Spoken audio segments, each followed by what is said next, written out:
Back when I was a young, puberty-stricken lad in the early to mid-2000s, I remember walking around the gaming aisle of the Blockbuster and bore witness to raunchy video games. Leisure Suit Larry, Magna Cum Laude, freaking Dead or Alive Extreme Beach Volleyball. The physics in that game blew my adolescent mind out of the water. Needless to say, video games around that time were becoming more adult in tone, and we saw an upswing in mature-rated games. But not just for action and violence. Lewd games were becoming a thing. Well, they've been a thing since the 1980s, but now we had graphics that could render boobs. Jiggly boobs. And take it from a guy who was a dumb teen around that time. It definitely grabbed your attention. But there was one game that truly believed that nudity and sexual humor alone could salvage its husk of a concept from disastrous failure. BMX XXX. Spoiler alert, it didn't. And it could be argued that this game was one of the main nails in the coffin when it comes to Acclaim Entertainment and their failure as a company. By the way, Tom and I obviously can't showcase nudity on the good Christian website that is youtube.org.gov.com. So if you want to see the uncut version of this video, hey, go hit up our Patreon. It's new, it's got other perks, check it out. So, in 2002, extreme sports were just hitting their zenith, with things like Tony Hawk Pro Skater and its endless imitators, all multiple entries into their respective franchises. We are post-Rockstar's landmark Grand Theft Auto 3 on the PS2, redefining the expected scope for mainstream video games, and setting the standard for what will become open-world game design. Much like Tony Hawk, GTA spawned endless imitators that flooded the market throughout the 2000s. Such as The Getaway, new entries in the Driver series, True Crime, Streets of LA, the Mafia series, and franchises that previously had no interest in being open world started flirting with the design trend. You had games like Jak 2 taking a lot of inspiration from the series, becoming edgier and open world. Need for Speed Most Wanted took the sprawling city and open world allowed and focused primarily on letting you seamlessly drive through it. Even The Simpsons had an open world style game called The Simpsons Hit and Run. And apparently, it's pretty good. And in a desperate attempt to stay relevant, the Tony Hawk series also debuted Tony Hawk Pro Skater 4.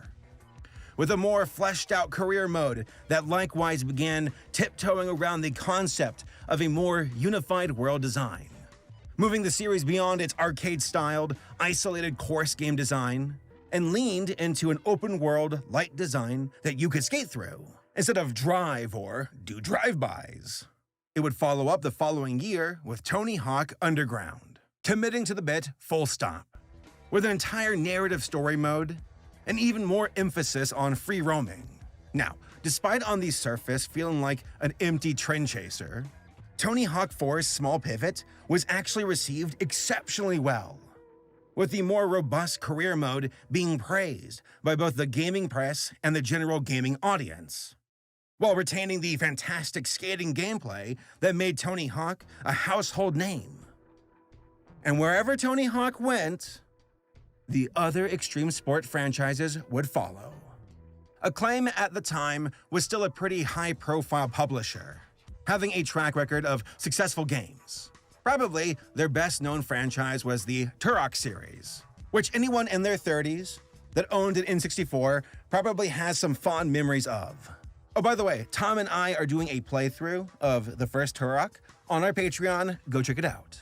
Now, Acclaim's counterpart to Tony Hawk Pro Skater was Dave Mirra Freestyle BMX, taking the Tony Hawk formula and applying it to extreme biking, rather than, of course, skateboarding. The series was relatively well received, but never rose to the same level of success as Tony Hawk. In the wake of Underground, though, the Dave Mirra franchise needed a similar facelift. And so, Acclaim partnered with developer Z-Axis, who had developed the previous two Dave Mirra BMX games, to work on a larger-scale BMX title. Similarly, ditching these smaller time-based levels for larger maps with challenges embedded within them, activated by talking with characters on the map. The only problem was, making a larger scale game is difficult, and this new Dave Mirra game wasn't going too well. And so, sensing a potential bomb on their hands, Acclaim decided to try and change course.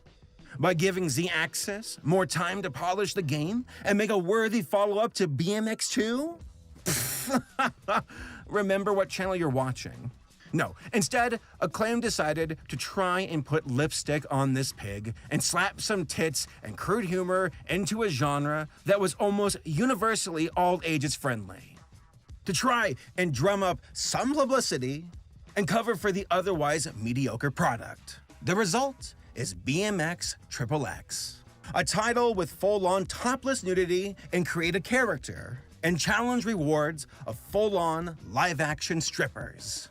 Now, this sounds tame by today's standards, but it really needs to be stressed that this was before Steam was really a thing, before indie game development was as accessible as it is today, where sex games are just everywhere. At the time, the best indie smut games were simple flash games on Newgrounds. But even if they weren't, this was a legitimate, big-name developer straight up releasing a game with nudity in it on our God-fearing PlayStation 2s, original Xboxes, and even the Nintendo GameCube. You could have BMX XXX sandwiched between Smash Brothers and Mario Sunshine.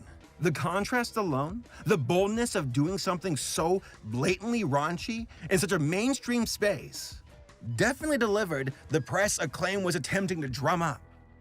Unfortunately for them, though, nearly all of it was massively negative. BMX XXX wasn't a poor game propped up by tits. It was a poor game further dragged through the mud via its blatant attempt at propping itself up with tits.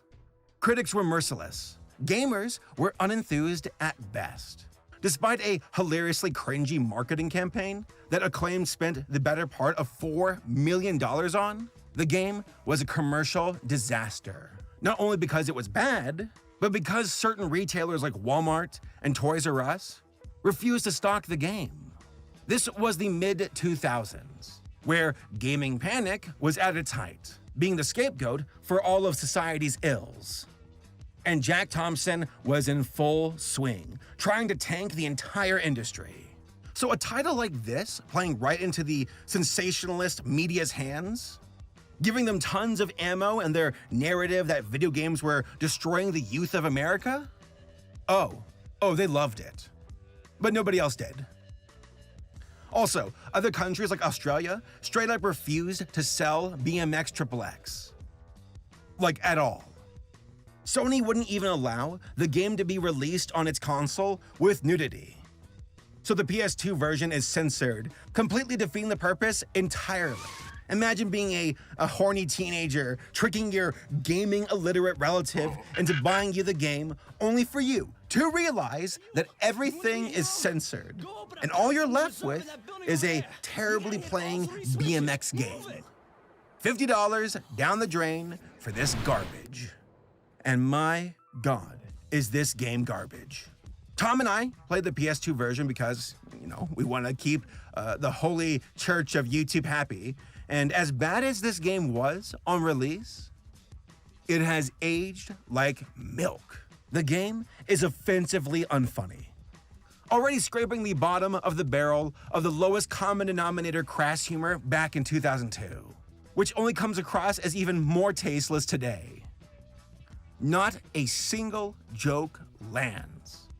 Voice lines are just repeated dozens of times just in the first half hour of gameplay.